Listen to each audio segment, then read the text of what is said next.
Greetings of peace to everyone, and we wish to welcome everyone to join us in tonight's the talk, the power of purpose.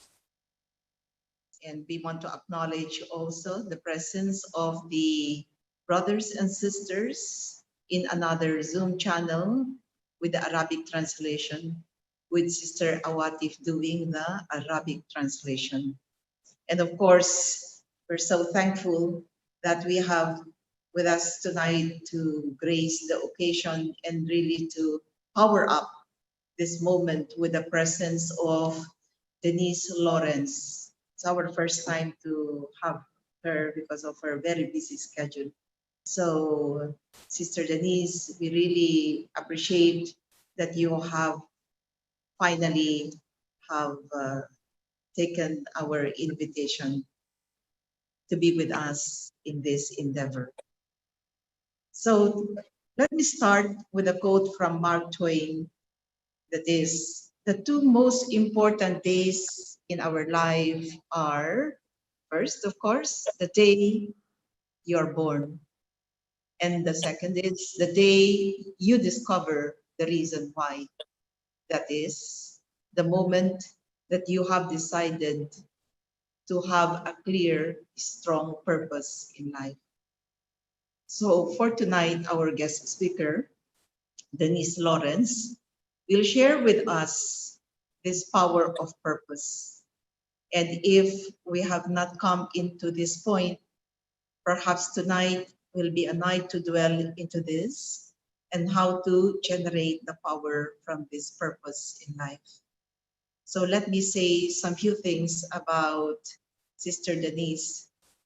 Denise Lawrence had a promising career at a very young age. She was then a researcher at the British Broadcasting Corporation and then a news feature filmmaker at the Canadian Broadcasting Corporation Television. But at a very young age, that is at the age of 23, she decided to leave this promising career to pursue the Raja Yoga spiritual path.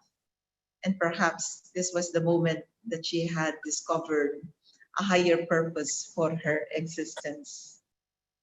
So then on, for over many decades, she has become a highly accomplished meditation teacher, spiritual author, broadcaster, and an international speaker on Raja Yoga meditation and other related topics and subjects.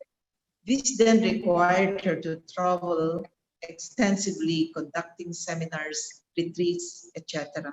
And at the moment, with what we are in, has been a well sought online resource speaker. Not to mention that she is a key person in coordinating the activities in US, in Canada, as well as in Germany. Denise is naturally creative and has the keen ability to translate spiritual concepts into practical understandings and solutions to daily challenges and to inspire and motivate us to go on with this kind of situation that we are in, that is a life of uncertainty. So, with the presence of Sister Denise, we hope to find more and more tips and, let's say, insights, wisdom that will make us go through and find that power, particularly in purpose, to go through. So, please join me in welcoming our dear speaker, Denise Lawrence, who at the moment is from Germany, is in Germany, to join us in this very important talk. So welcome, Sister Denise. We're so glad to have you with us tonight and really thank you for being with us. Thank you so much, Vicky and Sister Ansuya and everyone in Bahrain. Thank you so much, Sister Awatif, for translating for me. I will try to go not too fast so it's manageable. Well, the power of purpose is a very deep subject that is dear to my heart. And it reminds me of Daddy Janki, who was the administrative head of the Brahma Kumaris for several years, decades even. And she used to speak a lot using this expression, the purpose of my life. And she was always very conscious of the purpose of her life. And I noticed that you mentioned that I did take up the spiritual life after having started out in media. And, you know, the reason why I went into media is because as a young person, I was very keen on making my life meaningful and worthwhile. And my life was not purely for the sake of just getting a job, creating money, and leading a regular, normal life. I always had this feeling that my life was not for that. And anytime anyone would say to me, you know, your life will be like this and like that, and you'll get married and have a family and all this. And I always used to feel, no, I have some other purpose, some, maybe you can call it a higher purpose. But it wasn't completely clear to me what that was. And when I was in my early 20s, I started to feel the pull of spirituality. And then when I came across Raj Yoga, it spoke to me. And I felt that to achieve a worthwhile life on the basis of spiritual principles and practice corresponded really to who I am and what I am. I think there are two things that people feel. One is a sense of destiny. Many people who I meet and ask about this, they say they know they have a destiny, and they also say that where they are at the moment and what their destiny is quite different, because the destiny is at a higher level than where we are now. So I think that the choice to make one's life meaningful and purposeful is also a choice that says to the self, I need to work on myself and bring myself up to the level that corresponds with my destined purpose. And in the process of doing that, you begin to discern what your purpose is and to feel it and to articulate it. The power of purpose is important because if you do not have a sense of purpose and put your willpower behind it, then that purpose remains something like just a nice idea, which will never actually come to fruition. So we have to balance this feeling of there being a destiny with the power of the will. And willpower is a very interesting concept when you look at it in terms of spiritual practice. The will is part of consciousness, and consciousness is very subtle, very mysterious. It is as mysterious as life itself. And in spiritual practice, we are all the time thinking about what exactly is my soul, my spirit, my existence, my consciousness, what it is, and then what is it for? Because we do feel, I think everybody feels, we've been placed on this earth for some reason. We're not just here for nothing. There is some reason why I'm here. There is something that I need to fulfill. And I have to put my willpower behind it. Many people, however, do experience that the will is not as strong as we would like it to be. And there is a saying, the spirit is willing, but the flesh is weak. And it's a saying that comes from Christianity, but I'm sure something equivalent is there in most of the spiritual and religious traditions. How do we make the will strong? I think it's connected with developing our inner life. And the inner life is the life of the heart, the life of the soul. We live on multiple levels, obviously.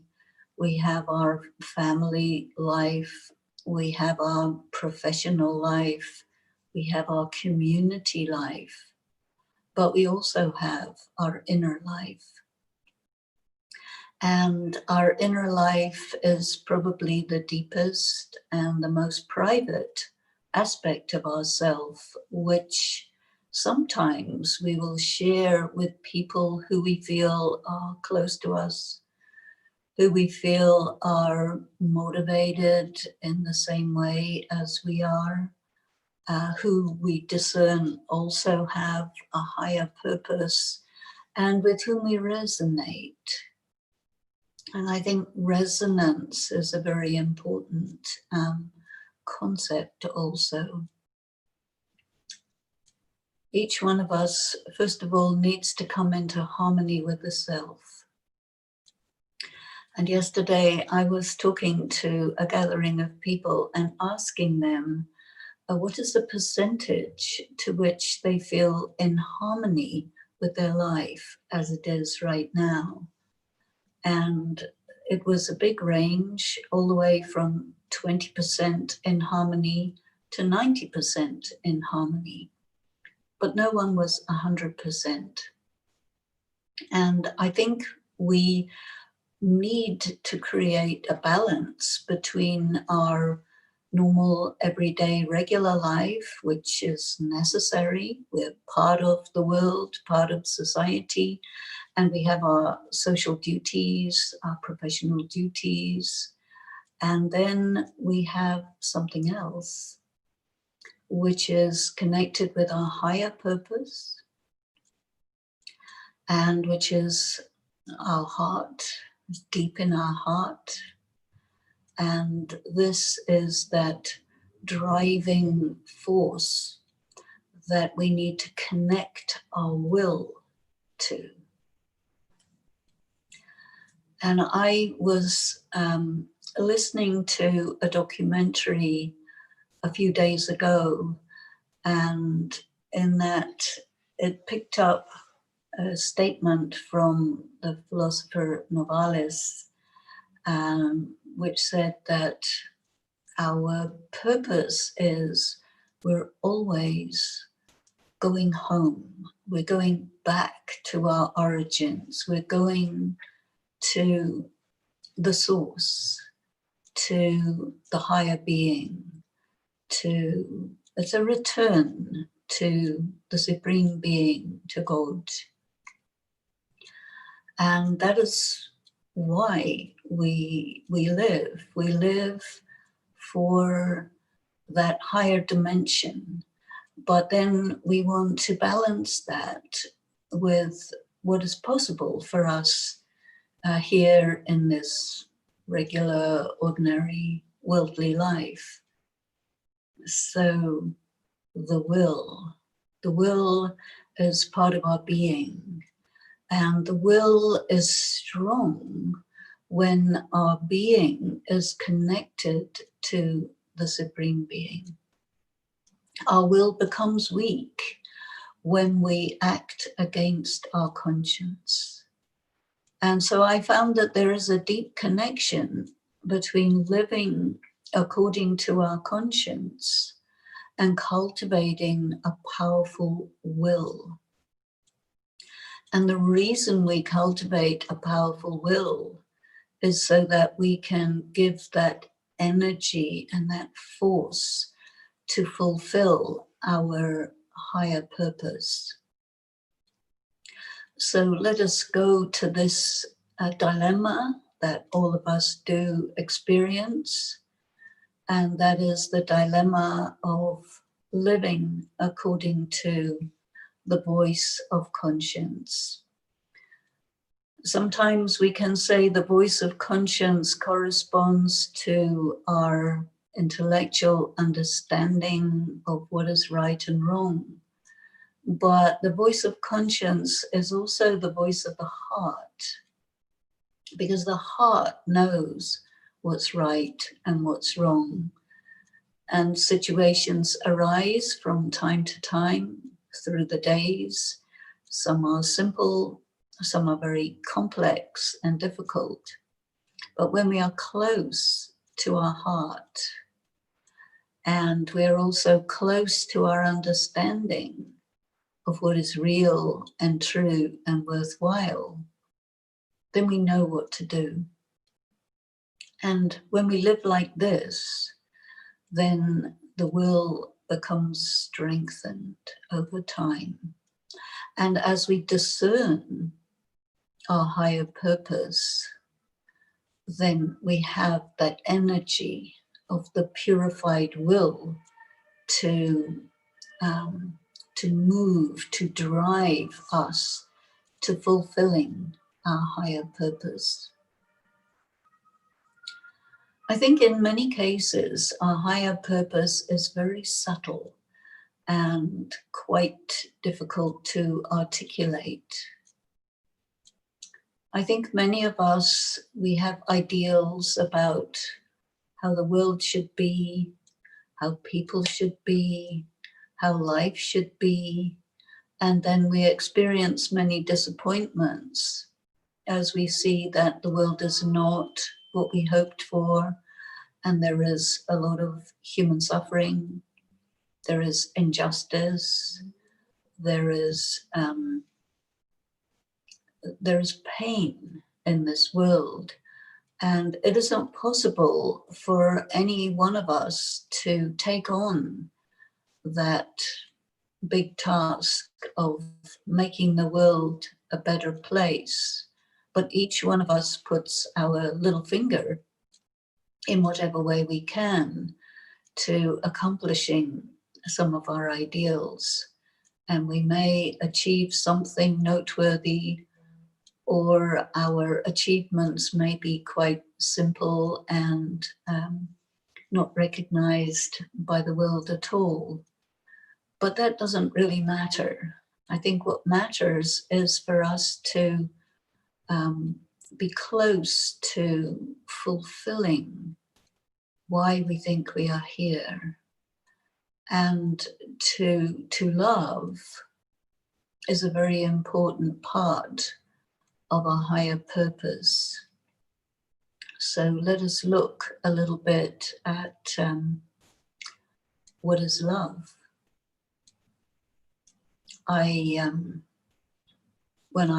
When I was hearing this statement from Navales about, you're always going home, you're always going back to your origins. And I think many of us feel that we originate from the Supreme Being, and we will ultimately return, and that everyone has an eternal connection with that higher being, higher power, and what that one stands for. It is not possible for a mere human being to make that much of a difference in this world. But a mere human being connected with your conscience and connected with the Supreme Being and motivated by love for your brothers and sisters in this world, then what you will do will be right. And the accumulation of what you will do will be a power which is right, which is beautiful. And at the end of your days, you will feel that you have done the best that you could do in this life, in this world. And I think it's very important to do things just little by little. A few people have in their destiny to do something great, something that is well known and recognized by the world.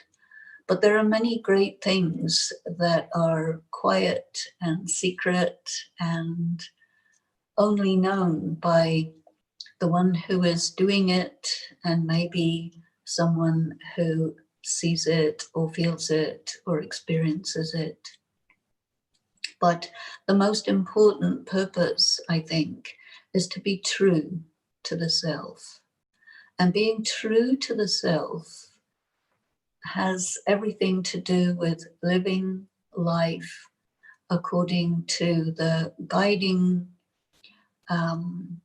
feelings from the heart, according to the voice of conscience, because then your heart is light and you feel free. And for me, freedom is a very important motivation. And I am a person who needs to feel free.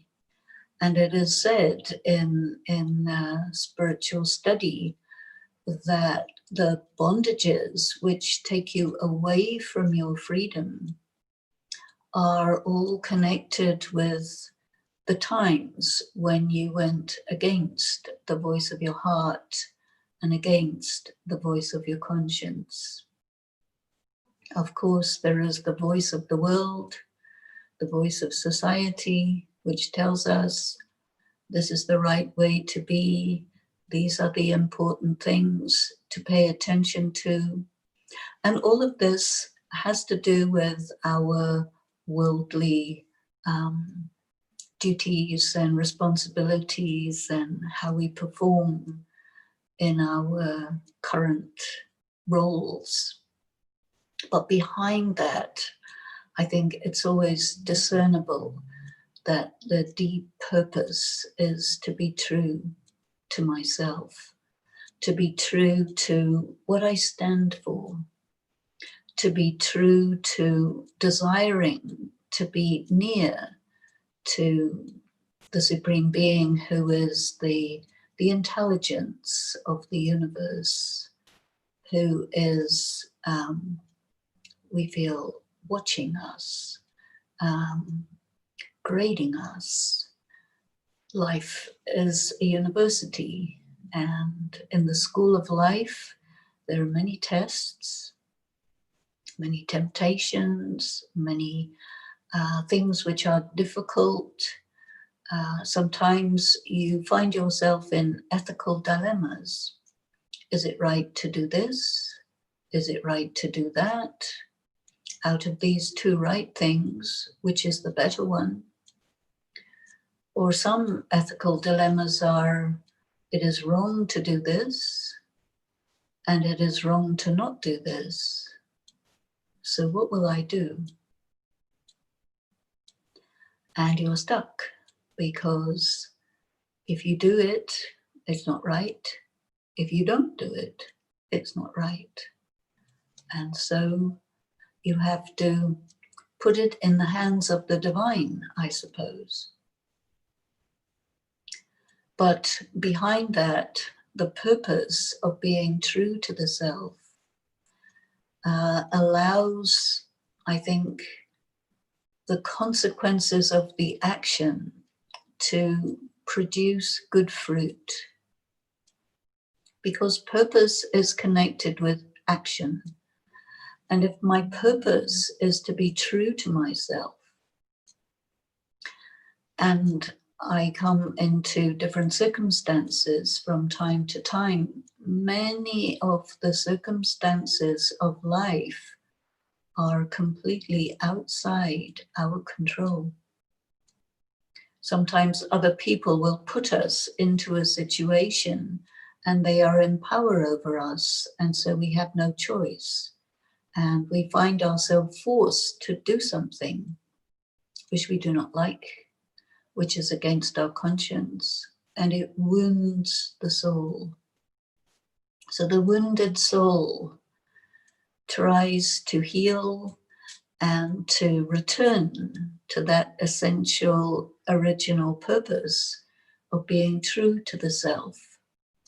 But sometimes also we hear that life is a battleground, and there are so many different kinds of wars: internal wars, family wars, international wars, inter-community wars, many kinds of circumstances of conflict that we find ourselves in. And it is very difficult to know how to conduct oneself in the midst of that conflict, where not only I'm true, but I'm also courageous. Because being true to the self does require courage. It does require a strong heart. And if we have a weak heart, then we would do a weak action. And then we would not be free. And then the conscience would bite. And there would be shame. And so the soul doesn't like to go there. But sometimes life puts one there. And so the quest to be true to the self means that we have to go through and come out the other side of,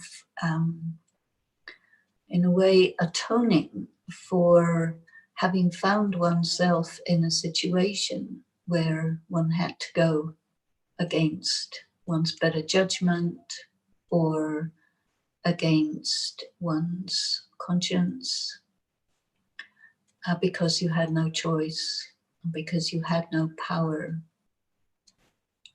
But it is said, that your life begins now. And whatever is the past, let it go.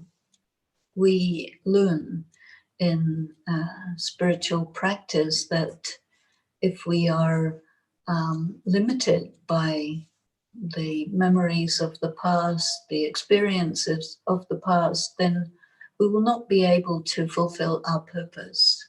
And so it is always said, leave it behind, let it go. It's like a dream. And it doesn't have to be a nightmare that haunts you, but it's just a dream that was there, no doubt. We have to acknowledge the past, but it doesn't have to drive us in the present, and it doesn't have to dictate our future, and it definitely doesn't have to deter us from our purpose. And I think sometimes we're able to feel closer to our purpose when we have come to terms with our failures. I don't think there's anyone who hasn't had a few failures, who hasn't made a bunch of mistakes. So this is the human condition. Even so, this purpose, the purpose of me is to be real, to be so true to myself that my essence is visible in my face, in my eyes. My essence comes through my words and my actions. And if someone doesn't appreciate it or doesn't like me to be real or true, then I have to face that. But I don't have to move away from my purpose. Sometimes people find obstacles, and what do we do with obstacles that stand between ourselves and fulfilling our purpose? There's a few things we can do. We can sit in front of the obstacle, which is not moving. It's like a big mountain. We can't just take a big hammer and start banging away at it because the hammer is small and the mountain is big. So that's not the way. The way of confronting an obstacle doesn't really work. We need to rise above it. And rising doesn't mean, levitating or something like this. It's to do with raising one's level of consciousness. And I think that is also part of purpose.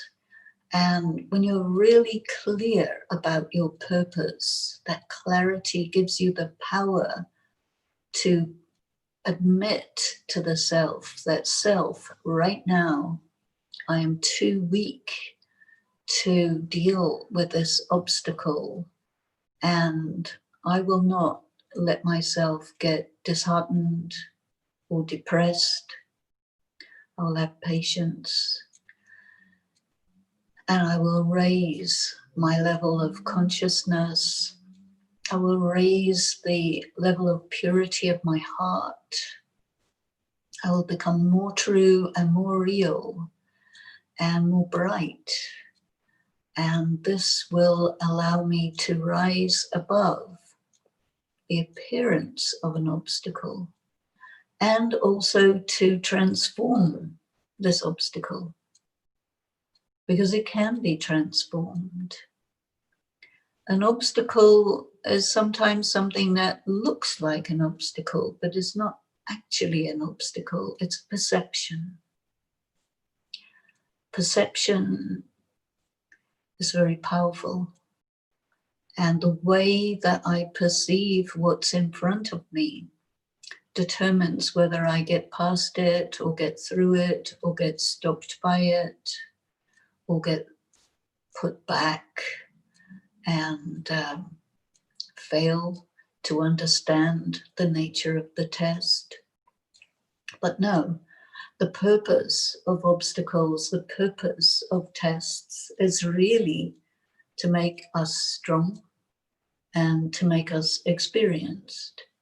And all this goes a long way to helping us to actually fulfill our purpose. And what this also does is it increases the strength of the power of the purpose. Because you see clearly that you are being helped by destiny, by the universe, by the divine, because your heart is true, and you know your heart is true. And even if you feel that your purpose is too much or too big, there's also another feeling, and that is that your destiny is anyway fixed. And all you have to do is put one step in front of another, in front of another, and you will reach that aim, that goal, that destiny that corresponds with being absolutely true to the self. But it requires courage. And every time we take a step of courage, what do we experience? 1,000 steps of help. But without a big obstacle, and it can be even an internal obstacle. As I've been speaking, you might have been thinking I'm talking only about external obstacles, and they are the visible ones. But we also have internal obstacles. We do not believe in ourselves. We look at our list of failures and we look at our list of shortcomings and character defects, our mistakes, and we make a calculation that in view of all this weakness, I cannot achieve my goal.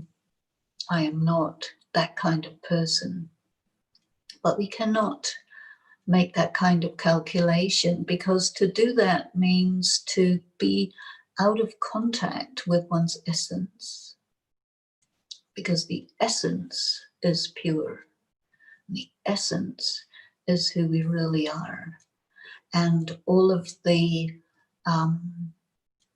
things that have happened to us, or things that have been said to us, or circumstances that have tried to make us give up, they create an internal feeling of, I can't make it. I'm not up for it. I'm not really that kind of person. And it creates doubt. So this self-doubt is a big internal block to our purpose.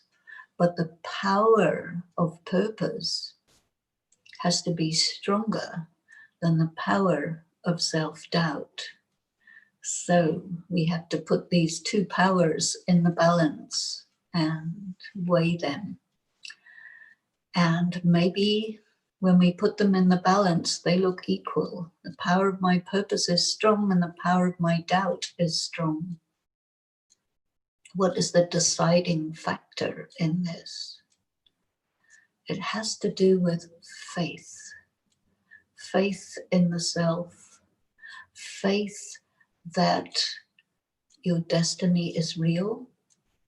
Faith that when you're true to yourself, the divine will be behind you and stand by you and help you towards achieving this purpose.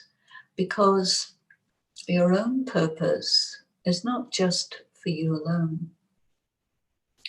Your own purpose is in the context of humanity. It is in the context of a higher vision, not just for the self, but for your brothers and sisters in the world, not just in your country, not just in your religion, not just in your community, but it's broader than that, it's wider than that, because your purpose is to fulfill what it means to be human in little ways, and then sometimes bigger ways. Every time there is an obstacle, it's because your purpose is exceeding the limitation of just your immediate personal self, your immediate personal family. Once you have a purpose that is higher than that, the obstacles come raining down from the outside and also from the inside. And so we have to strive against this doubt that develops inside and see it as something that is not real. It is fear. It is a lack of faith in the self. It is a lack of faith in the meaning of life. And that is a kind of cowardice. So we sit with that doubt and we sit with that weakness and look at it in the eye until we see it for what it is, something false, something illusionary, something that is testing us. And a test is in order to pass, not for the purpose of failing. And so you say to the self, stand up and fight and step forward, step up and fulfill what you are here for and bring everyone with you, because we are not alone. Sometimes we have to stand in front of the obstacle or the thing which makes us afraid, but at the same time, we are not doing it only for the self. We are doing it to open a doorway, to cut a pathway where many can also walk and experience their freedom, experience their purpose, experience their truth.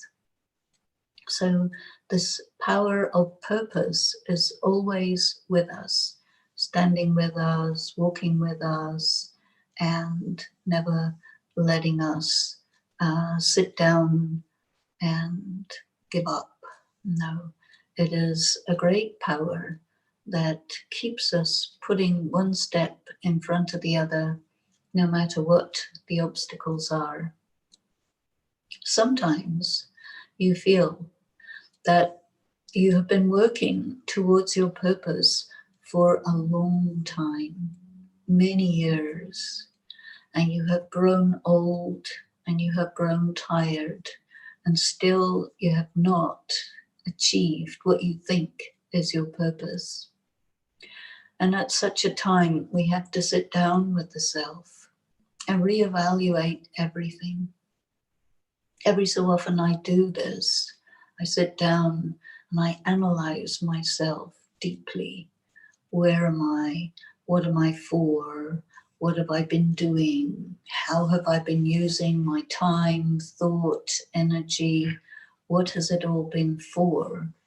And am I on track, or have I lost the way, or have I taken another turn or deviated? Where am I?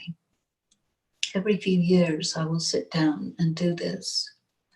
And whenever you do this, or whenever I do this, I go deep, deep, deep inside myself. And I experience every time that I arrive at the same conclusion.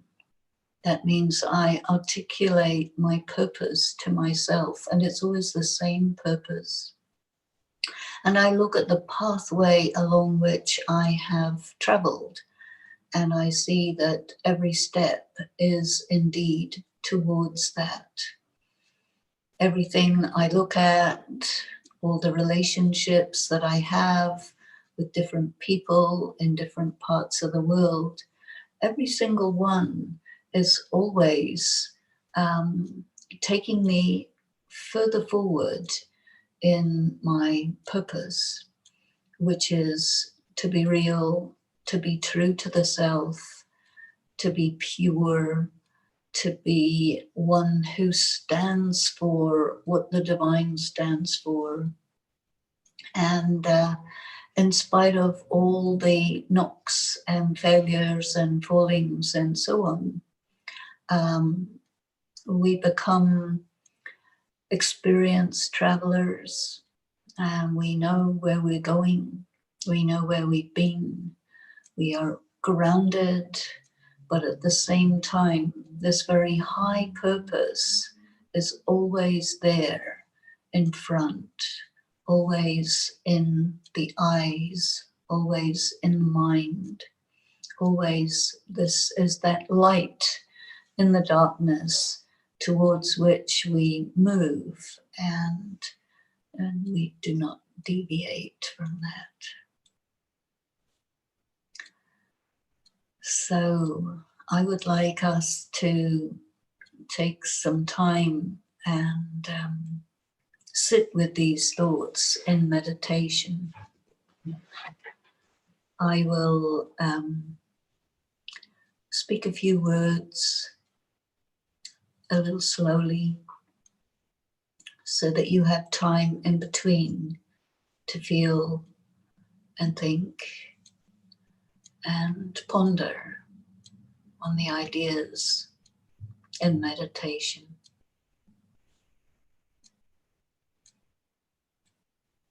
So first of all, let yourself go inside.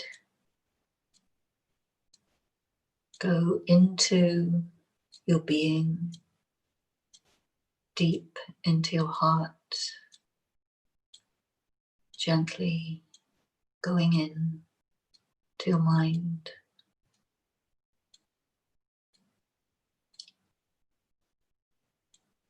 All the things on the outside are there, but you're not focused on that.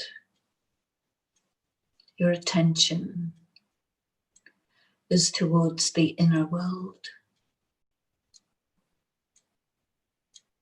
the mind, the heart, the spirit, the soul.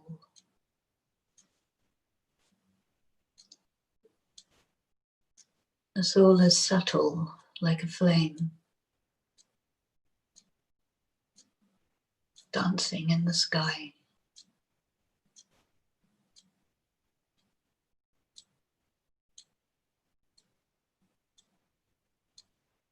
The soul is deep and quiet, like the bottom of the ocean.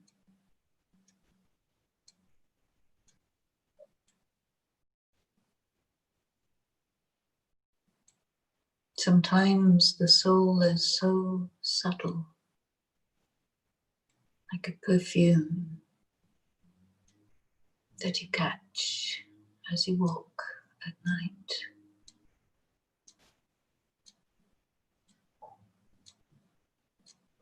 I am the spirit, the soul.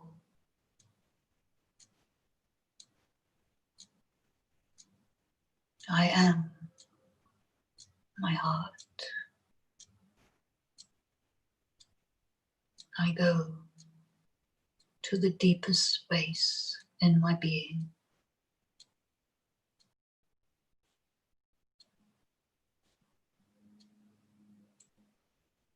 I am here with myself,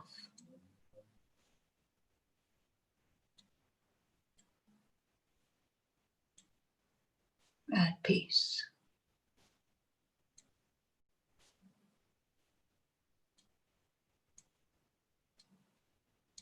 Conscience is clear.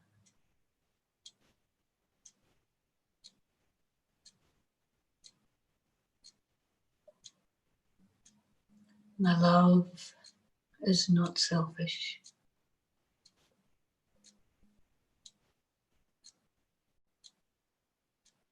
My heart is nourished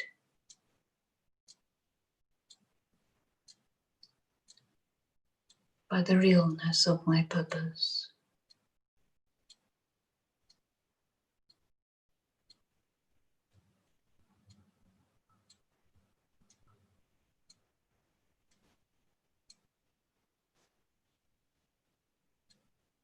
Within me is a great strength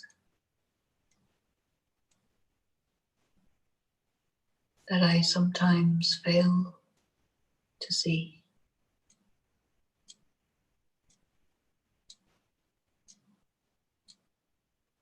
But going deep inside, I touch it. I know it is there.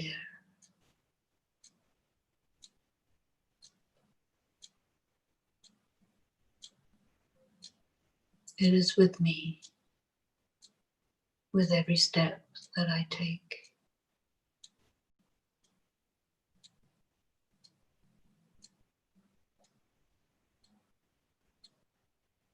I am going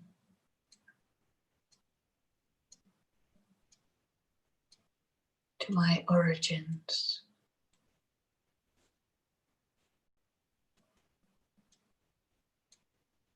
I am remembering the divine being beyond.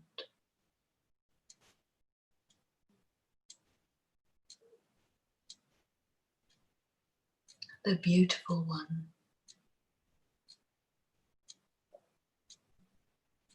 the compassionate one,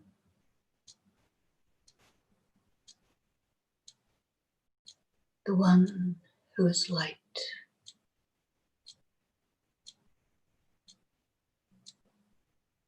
I am light.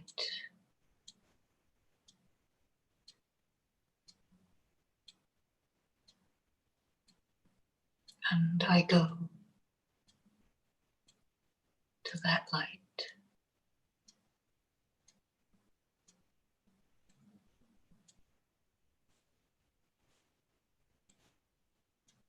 Into deep peace.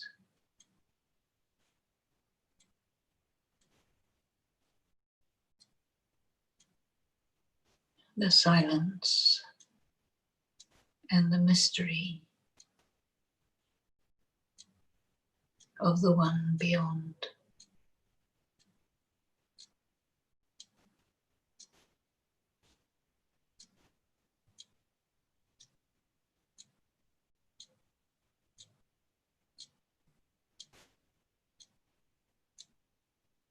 I am true to myself.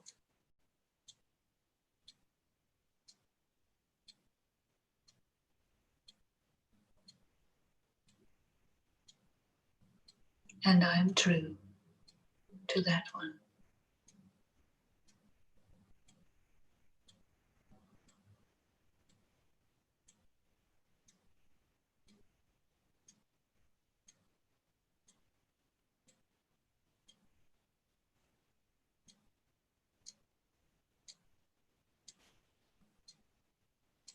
I gently let myself return to the everyday world.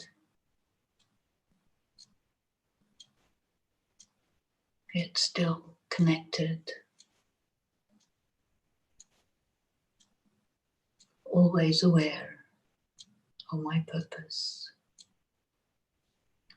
and grateful for its power to keep me on the right track. Thank you.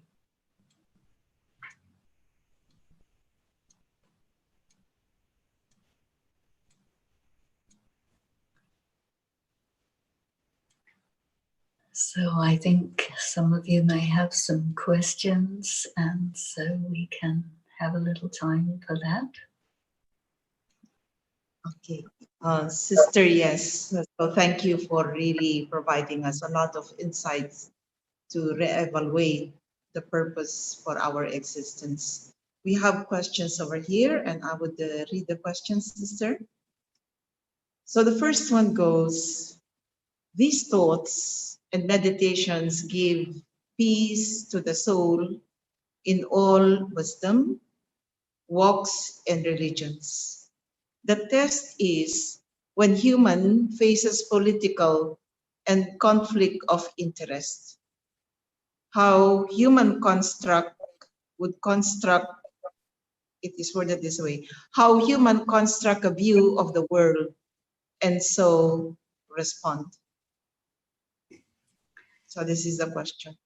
How human construct a view of the world and so respond. In line with the test is when human faces political and conflict of interest. You know, the way of spiritual practice is always done in circumstances of adversity that require wisdom. And so we have to see deeply and think deeply, because what is power is an important question. And I sometimes use the example that if there is a man, maybe the father of a family, and he is having his own rules and his own interests, and maybe he gets angry and because his child is not behaving the way he wants or living the way he wants. And then he will sometimes castigate his child. He will put limitations. He will try to mold his child and make him be a certain way. He may punish him. He may force him to do something which he doesn't want. But that child is physically and socially weaker than his or her father. And if the father uses his power, or you can say abuses his power against that child, then is that strength or is it weakness?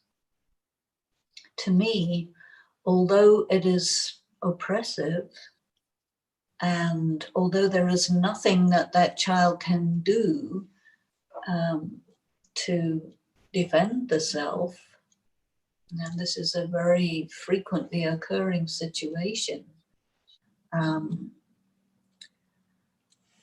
the process of enduring and surviving and holding to your ideal is actually much stronger than the one who is abusing their power. So this is really the situation and circumstance that many of us find ourselves in. And then what would be the attitude of the divine towards someone in that situation who is in this quandary of how do I live in this circumstance? If I confront, I will be hurt or limited or imprisoned or punished or killed. And so that doesn't really take me anywhere. But I think the power of holding to your truth and resisting the temptation to act out or even to act in, that means to confront the external or to damage oneself. Sometimes people give up and they suicide. Sometimes people feel they have nothing to lose, so they just go and do something against this big power, but they cannot really achieve their goals. And so what I think we have to do is to really hold to what we stand for. And as far as we are able, and some are more able than others, but as far as we are able to live according to what we believe, and wherever the limitations are, we are in a situation where we have to endure. And there is this myth of the one who passes through these huge oppressive situations and yet who transcends and who is transfigured and rises above and beyond that. And that is really to live in a mythic way. I was reminded the other day of the story from the Old Testament of David and Goliath, where Goliath was a very big soldier who was a giant. And this young shepherd boy went to fight him. And he was using a sling. But everybody feels that this David was so small and so weak in comparison with this big figure of Goliath, who was armed and armored and a very powerful fighter. But what they found was that the stones in that particular region were extremely hard. And the sling was not just a little catapult, but a very powerful weapon. But it was not the weapon of hand-to-hand combat. It was a stone that was flung from quite far, but with deadly accuracy. And so he killed the giant. And it went into the scriptures as an example of someone weak succeeding against someone strong. But in fact, when you go into the details, it was found that that weak one was not so weak and that strong one was really not so strong. It was all to do with appearances. So ponder on this, and you may find your way through this really difficult question of how to function in the circumstances of political oppression, which is very much there in the world in so many places. So thank you so much, sister. And here's the second question. How to overcome anxiety during this COVID-19 pandemic situation? How to overcome anxiety during this COVID-19? Well, I'm also in COVID-19, but I'm not experiencing anxiety. And I think that why am I not experiencing anxiety? I feel safe for no very good reason. I am attentive to follow the COVID-19 rules and so on. I do not go in crowded places. I am very fortunate that I don't have to.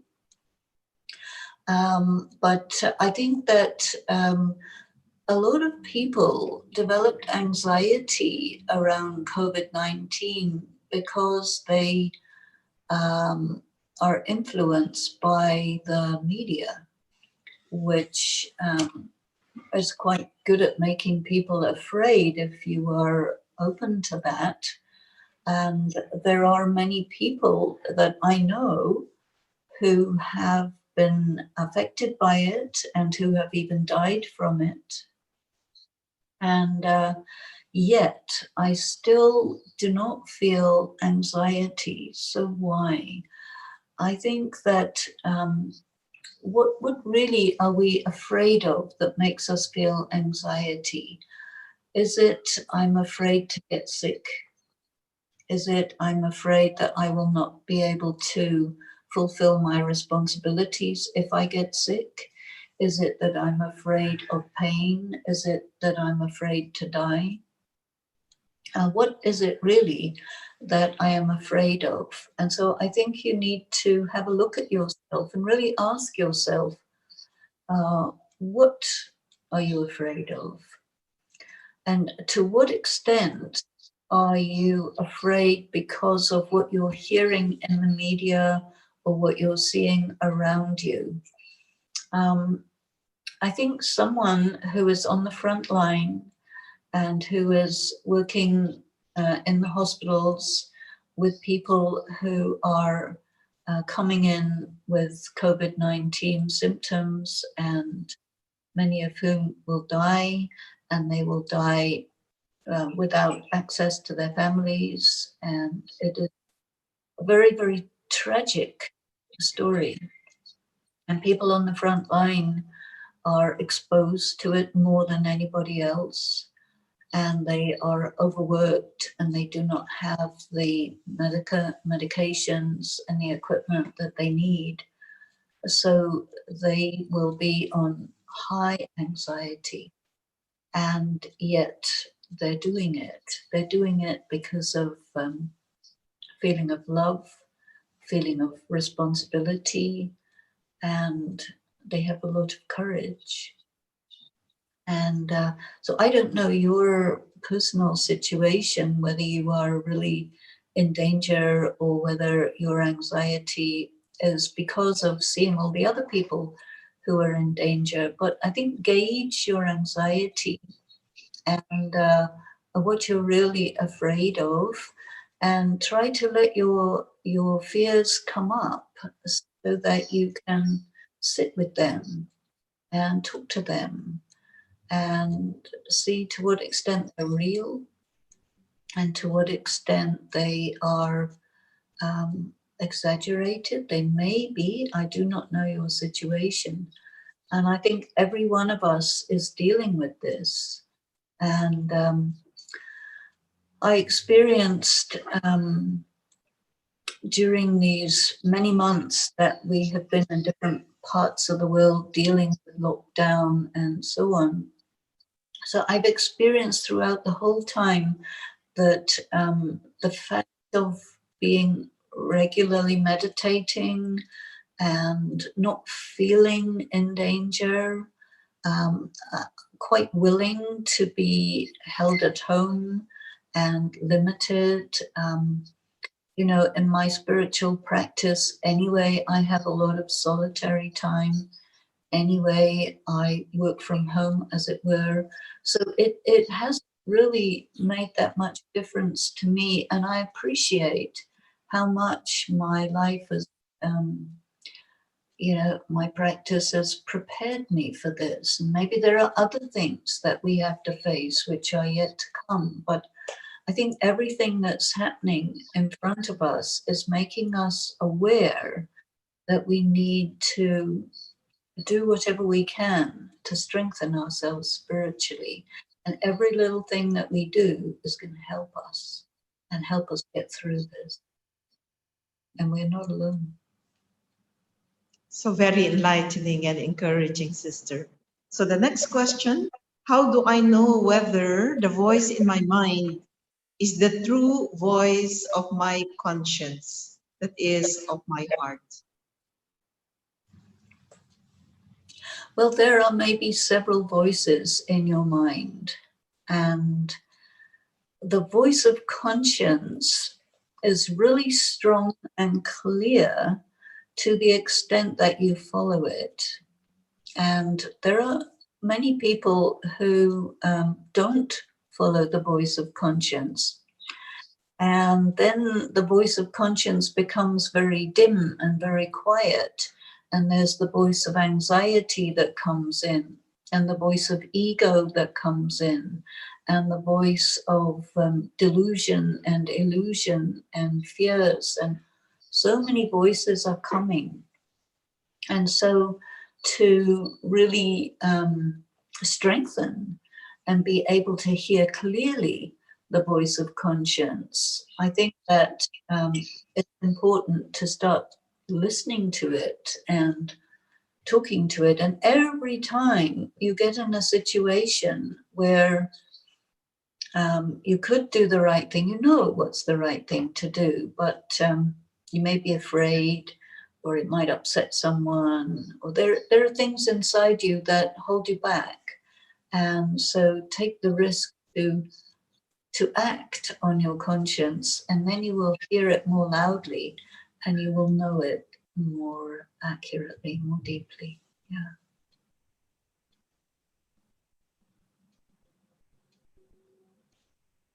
All right, the next question, sister, is let's get from the Arabic group. So we have one question here. She said that she feels that she doesn't know how to meditate to reach the spiritual awakening.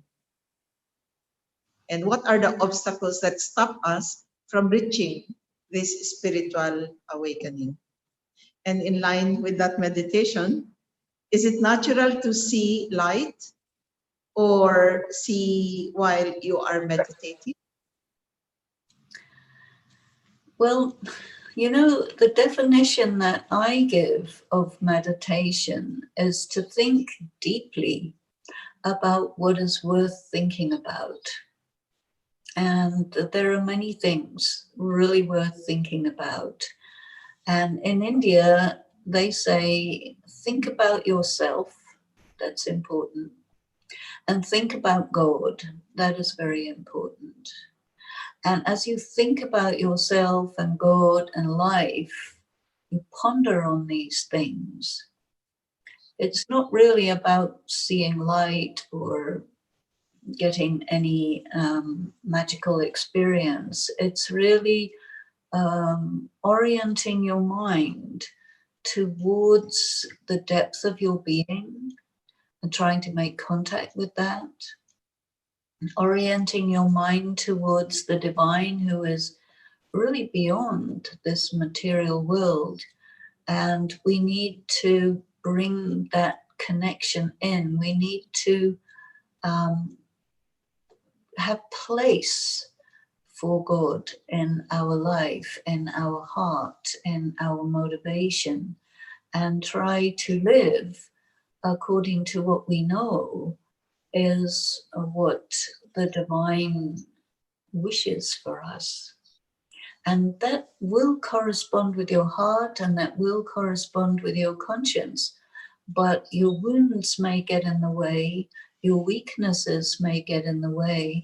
And so those things we have to get through and get beyond, because of course they will try to deviate us. But I think don't think that you need to get a spiritual awakening or spiritual enlightenment or something like that. It's really quite simple. Just be with yourself and know yourself to be a spiritual being and feel your love for God and God's love for you, because this is your nourishment of your spirit. This is the most important energy that fills you with what you need in order to live your life in the right way. That's meditation.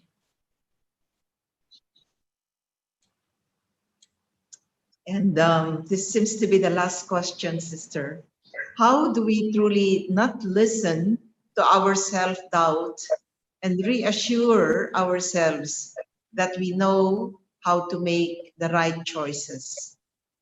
As victims of abuse and trauma, it is hard because we have a low image of ourselves and we truly believe we don't know any better. Well, this is absolutely right. And this is the human condition. We're wounded spirits. And the wounded spirit is lame and blind and distorted. And yet, we need to remember that in essence, we are pure and at peace and beings with power, motivated by love, and that when we want to be really true, and you can say, if you say, okay, I've been through trauma and abuse and I've been victimized and I've been violated, but there's nothing to say that I cannot heal. And life is a great teacher, God is a great healer, and we need to look at all those things and look at them that they too have their purpose, even if they're really not good at all, because the journey of going from the wounded, distorted, victimized soul to return to that state where you are healed and pure and close to God is the most wonderful journey and the most empowering thing. So your view of your trauma can also be benefited by looking at them, your traumas, as they too have their purpose, they too have their meaning, and they too are part of the process of getting back to your essential self and getting back to your connection with the divine and returning to your origins. It's doable. So, yeah. So thank you so much, sister. So in behalf of everyone with us tonight, I guess we're also full, the heart is so full with gratitude for opening up a certain portion in our life where we can still level up and move on with life with that purpose. So to take with us tonight, three things to reevaluate. So this is a chance that we can have that reevaluation of the life's purpose and alignment to this life purpose and always stay connected. And I guess if we have to really take to our heart and seriously what we have listened tonight, it will be a very beautiful journey that we will go through. Really, sister, thank you so much. And we hope that we will see you personally here in Middle East, in Bahrain. Yeah, so from everyone, thank you and thank you, sister. Thank you very much. And it's been my great pleasure to be with you this evening. And thanks to Sister Awati for her translation. I hope I was not too difficult to translate. And I look forward to seeing you all again very soon. Thank you.